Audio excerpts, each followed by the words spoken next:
नमस्कार श्रोते हो, दीपक रेगे कथाकथन चॅनलवर तुम्हा सगळ्यांचं मनापासनं स्वागत. श्रोते हो, आज तुम्ही ऐकणार आहात राजेंद्र भोसले लिखित तळकप्पा ही कथा. कविता नुकतीच पदवीधर झाली होती. मूळची ग्रामीण भागात राहणारी, परंतु शिक्षण शहरात झाल्यानं तिच्यावर नागरी संस्कार अधिक झाले होते. जिल्ह्याच्या ठिकाणी राहून तिने आपलं शालेय आणि उच्च शिक्षण पूर्ण केलं होतं. पदवीधर झाल्यानंतर ती गावाकडे आली. तो MSW करत होता. तारुण्याच्या प्रवासात ती त्याच्या प्रेमात पडली होती. तोही गावात आला की प्रथम कविताला भेटायचा. ही गोष्ट कविताच्या आईच्या लक्षात आली. तिने ती पतीच्या कानावर घातली. कविताचे वडील शिक्षक, करड्या शिस्तीचे, स्वभावाने कडक. अखेर दोघांच्या चर्चेत निष्कर्ष निघाला, कविताचं लग्नाचं वय झालंय, एखादा मुलगा बघून तिचं लग्न लावून द्यायचं. आणि एक चांगलं स्थळ चालून आलं. मुलगी दाखवण्याचा कार्यक्रम झाला. कविता गोरीपान, सुंदर, सालस, उच्च संस्कारात वाढलेली. त्यामुळे मुलांकडच्या सगळ्यांना पटकन पसंत पडली. मुलगा सरकारी सेवेत वर्ग 1च्या अधिकारी पदावर काम करत होता. सरकारी नोकरी, तीही वर्ग 1ची. त्यामुळे चांगलं स्थळ मिळाल्याचं समाधान कविताच्या आईवडिलांना मिळालं. मुलगी पसंत पडल्या पडल्या तातडीने लग्न जमवण्यात आलं. सागरला मात्र वाईट वाटलं. एक दिवशी तो कविताला म्हणाला, कविता, अगं तू तर लग्नाला होकार दिलास, मग आपल्या प्रेमाचं काय? सागर, अरे माझा नाईलाज आहे. कविता, अगं पण माझं तुझ्यावर जीवापाड प्रेम आहे. मी दुसऱ्या कुठल्या मुलीचा विचारही करू शकत नाही. कविता, अगं तुझ्या मनात आलं तर तू नकार देऊ शकली असतीस ना. अरे पण सागर, मला विचारलं तर ना. आणि लग्न जमल्यानंतर आईबाबांचा तो आनंदी चेहरा आणि त्या चेहऱ्यावरचं समाधान बघून मला काही बोलताच आलं नाही. अरे. काही वेळ दोघेही शांत होते. मग आपण घेतलेल्या आणाभाका, शपथा, ती स्वप्न, त्यांचं काय? त्या आपण आता विसरायला हव्यात, असंच ना. बघ, विचार कर. माझं हे शेवटचं वर्ष आहे. आज ना उद्या मला नोकरी मिळेल. नाही नोकरी लागली तर मी एखादा व्यवसाय तरी करेन. आयुष्यात तुला जास्त काही देऊ शकणार नाही, पण किमान 2 वेळेच्या भाकरीची तरी नक्की व्यवस्था करेन. तुला सुखी ठेवण्याची हमी देतो. भौतिक सुखाच्या हव्यासापोटी आपल्या प्रेमाला तिलांजली देऊ नकोस कविता. कविता, माझ्यावर विश्वास ठेव. सागरचा आवाज कापरा झाला होता. सागर, अरे हा विश्वास अविश्वासाचा प्रश्न नाहीच आहे. तुझ्याबद्दल मी आईजवळ बोलले, पण बाबांना ते आवडत नाही आहे. प्रेम भीम अशा गोष्टी त्यांना मान्यच नाही आहेत. भावनेपेक्षा कर्तव्य श्रेष्ठ असतं, असं सुरुवातीपासून ते म्हणत आलेत. आणि तुझं तर नावही काढू देत नाहीत रे. याच कारणासाठी आई बाबा 2 दिवस भांडत होते. मला सांग, माझं तुझ्यावर प्रेम असल्याशिवाय हे केलंय का मी? मी भेटू का तुझ्या बाबांना? नाही नाही, आत्ता नको. अरे ते हार्टचे पेशंट आहेत. अपेक्षाभंगाचा धक्का त्यांना नाही सहन होणार. अरे भलतंच काही घडलं तर? नाही नाही, ही परीक्षा मी नाही घेऊ देणार तुला. माझ्यामुळे त्यांच्या तब्येतीला इजा होईल असं नाही वागणार मी. मग काय करायचं? हे बघ, मला आता नाईलाजानं आईवडिलांनी निवडलेल्या रस्त्यावरून जावं लागेल. पण तुझ्याशिवाय मी कोणाचा विचार नाही करू शकत. सागर, भावना आणि व्यवहार यातला फरक जाणून घे. मग माझाही निर्णय ऐकून घे. काय? तिने भीतीयुक्त नजरेने त्याच्याकडे बघितलं. नाही नाही, घाबरू नकोस. माझ्याकडून तुझ्या केसालाही धक्का लागणार नाही. अखेरचं सांगतो, मी आयुष्यभर अविवाहित राहीन. माझं तर डोकंच चालत नाही आहे रे, असं म्हणून कविता रडायला लागली. सागरने स्वतःचे डोळे पुसले. विश्वासही कविताच्या रूपागुणांना साजेसा. विश्वास आता तिच्या आयुष्याच्या वरच्या कप्प्यात होता. सागर तळ कप्प्यात कुठेतरी रुतून बसला होता. सागरवर अन्याय झाल्याची भावना तिला बोचत होती. आईवडिलांच्या इच्छा आकांक्षा भेदण्याचं सामर्थ्य मात्र तिच्यात नव्हतं. लग्न थाटामाटात पार पडलं. कविताच्या वडिलांनी कुठलीही कसर सोडली नाही. आधुनिक प्रथेप्रमाणे सोयीपासून टीव्हीपर्यंत सगळ्या वस्तू त्यांनी आपल्या मुलीच्या संसारासाठी दिल्या. तिच्या जन्मापासून साठवून ठेवलेली पुंजी त्यांनी लग्नात रीती केली. एकुलत्या एका मुलीचं कल्याण झालं या भावनेनं ते कृतकृत्य झाले. विश्वासची जिल्ह्याच्या ठिकाणी नियुक्ती होती. त्याचे आईवडील गावाकडे असल्यामुळे प्रशस्त अशा शासकीय निवासात ते एक एक दिवस साजरा करत होते. नाविन्याच्या हिरवळीवर 1 वर्ष कसं गेलं दोघांनाही कळलं नाही. निसर्गाने आपला धर्म बजावला. कविताने एका मुलीला जन्म दिला.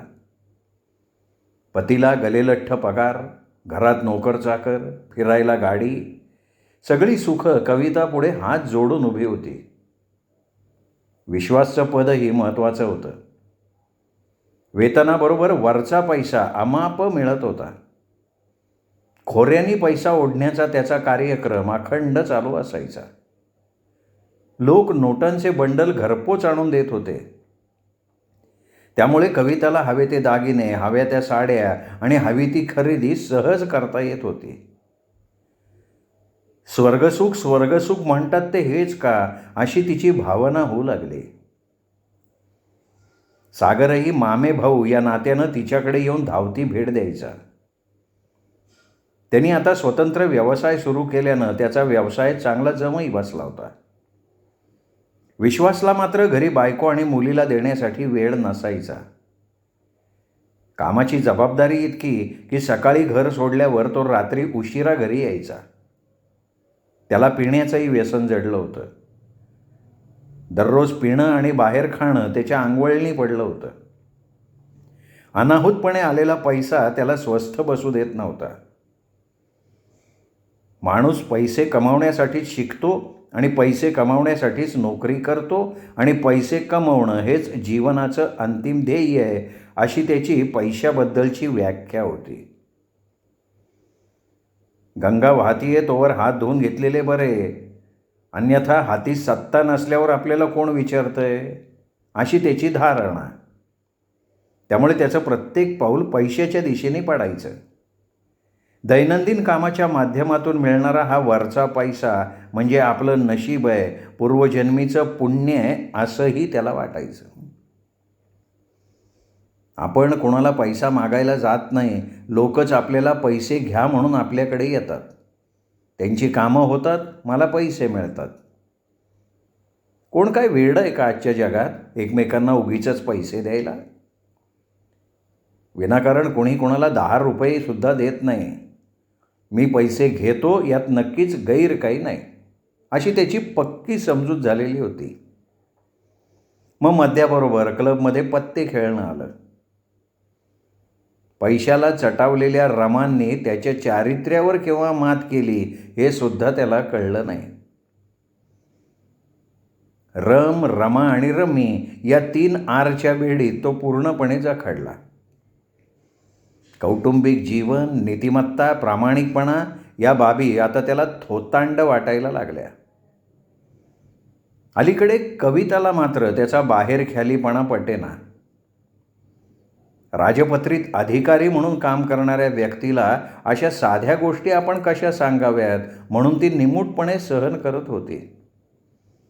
कधीकधी तिच्या मनाची कोंडी फुटायची आणि ती जाबसुद्धा विचारायची, पण तोही उडवाउडवीची उत्तरं देऊन तिला गप्प करायचा. मी पुरुष आहे, घराबाहेर काहीही करीन, तुला काही कमी पडतंय का सांग, हे त्याचं नेहमीचं उत्तर. अहो, खाणं पिणं झालं म्हणून आलं का सगळं? हे बघा, हे कुठेतरी थांबलं पाहिजे, चांगलं नाही आहे हो हे. कविता समजवण्याचा निष्फळ प्रयत्न करायची. हे बघ, हे तू मला शिकवायचं नाही. माझ्या प्रतिष्ठेचा विचार कर. मी मोठा अधिकारी आहे. माझ्यामुळे तुला प्रतिष्ठा मिळतीये, मान सन्मान मिळतोय, हे विसरू नको. मला जे योग्य वाटतंय ते मी करतो. तू तुझ्या पायरीने वाग. त्याला त्याच्या पदाचा, पैशाचा गर्व झालेला होता. अहो, पण आपल्याला एक मुलगी आहे. तुम्ही असे जर का वागत राहिलात तर तिच्या भवितव्याचं काय? तो जास्त चिडायचा, प्रसंगी मारहाणही व्हायची. अशा त्याच्या वागण्यामुळे कवितेला काय करावं, काय बोलावं कळतच नव्हतं. तिने ही गोष्ट वडिलांच्या कानावर घातली. त्यांनाही वाईट वाटलं. आपण संस्कारशून्य मुलाला मुलगी दिली हे त्यांच्या लक्षात आलं. त्यांनी ही समजूत घालायचा प्रयत्न केला, पण व्यर्थ. एक रात्री तो नेहमीप्रमाणे तर्र होऊन घरी आला. त्यावेळी सागर काही कामानिमित्त घरी आला होता. कविता आणि सागर गप्पा मारत बसलेले होते. लग्नाआधीच्या आठवणी दोघेही रमले होते. मुलगी झोपली होती. हे दोघेही गप्पा मारत मनमुराद हसत होते. कविताला इतका आनंदी सचिननी कधीच पाहिलं नव्हतं. कविताच्या चेहऱ्यावरचा उत्साह आणि तेज बघून विश्वासची तळपायाची आग मस्तकाला जाऊन भिडली. तो भडकला. त्याच्या शरीरातली दारू उसळी मारायला लागली. सागरला उद्देशून तो म्हणाला, मला शंका होतीच तू नेहमी नेहमी का येतो. आज मला खरा प्रकार बघायला मिळाला. कोणाला विचारून तू या घरात आला? काय बोलताय भाऊजी, काही चुकलंय का माझं? सागर शांतपणे म्हणाला, नाटकं नको रे, सगळं कळतंय मला. अहो, हे काय, असं का बोलताय त्याला? तू गपे, शाटाप. कविता, तुला तर मी फार चांगली समजत होतो. शिक्षकाची मुलगी, तू अशीच निघाली का? धोकेबाज. अहो, काय हे काय बोलताय तुम्ही? आज तुम्हाला जास्त झाली आहे का? हे आम्हा दारूबाजांचं असंच होतं. दारू प्यायलो ना का सत्य देखील त्या प्रवाहात सहज नाहीसं होतं. हे बघा, तो माझा मामे भाऊ आहे. सगळ्या पुरुषांना आपल्यासारखं समजू नका. काही चांगले लोक आहेत जगात. हा, पण मामे भाऊ आहे ना, सख्खा तर नाही ना. म्हणजे काय? मी काय माझे गणगोत सोडून द्यायचे का? आज तो शहरात आला होता, मी त्याला घरी बोलवलं. चुकलं का काही माझं?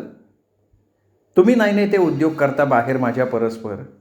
मी तर फक्त गप्पा मारत बसले ना भावाशी. बिघडलं कुठे? हे बघ, मी पुरुष आहे.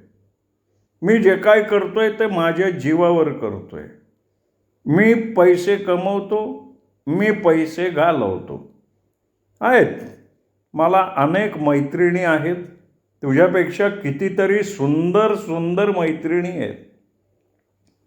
अरे, फक्त बाबांची इच्छा म्हणून तुझ्यासारख्या खेडवळ काकोबाईशी लग्न केलं मी. फार चूक झाली, मोठी चूक झाली माझ्या हातनं.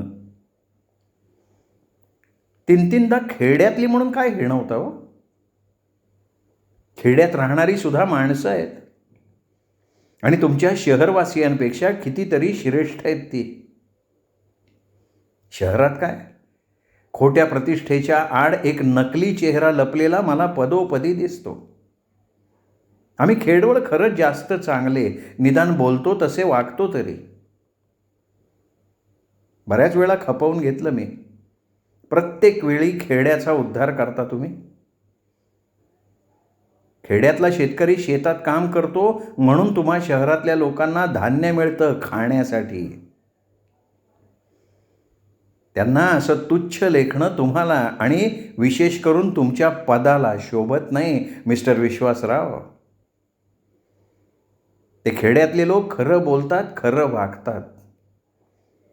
तुमच्यासारखं प्रत्येक गोष्टीत फसवत नाहीत ते इतरांना. मला एक सांगा हो, तुम्हाला लग्नाची गरज नव्हती तर लग्न केलंत का? जगाला दाखवायला. जगाला कळायला पाहिजे ना, हा एक विवाहित माणूस आहे, कुटुंबवत्सल माणूस आहे. तशा माणसाची वेगळी छाप पडते समाजात. जगाला दाखवण्यासाठी नाटक केलं मी, नाहीतर तुझ्यासारख्या खेडवळ आणि जुन्या विचारांनी बुरसटलेल्या काकूबाईशी लग्न कोण करतं? काय समजते काय स्वतःला? हे बघा भाऊजी, असं टाकून दिल्याप्रमाणे बोलू नका. लक्षात घ्या भाऊजी, तुम्ही कविता गरीब असली तरी फालतू नाही आहे. ते आत्ताच पाहिलं की मिस्टर सागर. नाव mister Sagar, you shut up and go out now immediately. Vishwas Bhelkandat म्हणाला. ठीक आहे असं म्हणत सागर निघाला. थांब सागर, असं म्हणून कविताने सागरला थांबवलं. अगं कशासाठी थांबू कविता? सागरने आश्चर्याने विचारलं. तू थांब सागर, मीही येतेय तुझ्याबरोबर. माझ्याबरोबर? हो, माझी यांच्याबरोबर राहण्याची आता इच्छा नाही आहे. अगं पण कविता, नाही म्हणू नकोस. मला फक्त गावी सोड माझ्या बाबांच्याकडे. आणि गावी येऊन करणार काय तू? मी काही करीन रे. मी धडधाकट आहे, धुणी भांडी करून जगीन. कुत्री मांजरं मानानं जगतात जगात, काहीही नियोजन नसताना. मी तर माणूस आहे. कविता, तुला असं जाता येणार नाही, तू थांब. का नाही जाता येणार हो? गेली 2-2.5 वर्ष झालं बघतीये. तुम्हाला किती समजवलं पण तुमच्यात तिळभरही फरक नाही. तुमचा खरा चेहरा ध्यानात आलाय माझ्या. केवळ आईवडिलांच्या इच्छेमुळे मी सुद्धा लग्नाला तयार झाले. तू क्लास 1 आहेस म्हणून तुझ्याबरोबर लग्नाला तयार नाही झाले मी. आईबाबांच्या इच्छेसाठी मी तयार झाले होते. पत्नीला काय हवं असतं हे माहिती नसलेल्या पतीबरोबर मी संसार करणार नाही. भले मी एकटी राहीन, काबाड कष्ट करीन, पण माझं आणि माझ्या मुलीचं मी पोट भरीन. काय झालंय काय तुला कविता? कधी वर तोंड करून न बोलणारी आज इतकं बोलते. मी पती आहे तुझा. विश्वासची नशा पूर्ण उतरल्याने तो पोपटाप्रमाणे बोलायला लागला. पती होतात, आत्ता नाही. अहो मुंगीलाही राग येतो. तीही त्रास असह्य झाल्यावर कडाडून चावा घेते. मी तर माणूस आहे. चल सागर, या नरकात दिवस कंठण्यापेक्षा विहीर तलाव जवळ केलेला बरा. नाही कविता, असं अभद्र बोलू नकोस. तुला विहीर तलाव जवळ करायची गरज नाही. मी जिवंत आहे अजून. आणि आता तू एकटी नाहीस, तुझ्याबरोबर मी सुद्धा आहे. असं म्हणून सागरने तिचा हात धरला. अरे हात सोड आहे. तू काय करतोयस तुला कळतंय? सोड, हात सोड. Shut up shut up mister Vishwasrao. तुमची क्लास 1ची नोकरी आणि तुमचं ऐश्वर्य तुम्हाला लखला आणि तुम्ही अरेतुरे कोणाला करताय? या क्षणापासून आपलं पती पत्नीचं नातं संपलं. आता यालाच काय, मला सुद्धा तुम्हाला अरे तुरे म्हणता येणार नाही, कारण आता मी तुमची पत्नी नाही. पत्नी होते मी तुमची, पण आत्ता नाही, या क्षणापासून. चल सागर. असं म्हणून तिने झोपलेल्या मुलीला कडेवर घेतलं. कविता, आपल्या छकोलीला माझ्याकडे दे आणि तू पिशवी घे. असं म्हणून सागरने मुलीचा पापा घेतला आणि तिला अलगदपणे आपल्या कडेवर घेतलं. अरे ती मुलगी माझी आहे. होती, आत्ता नाही.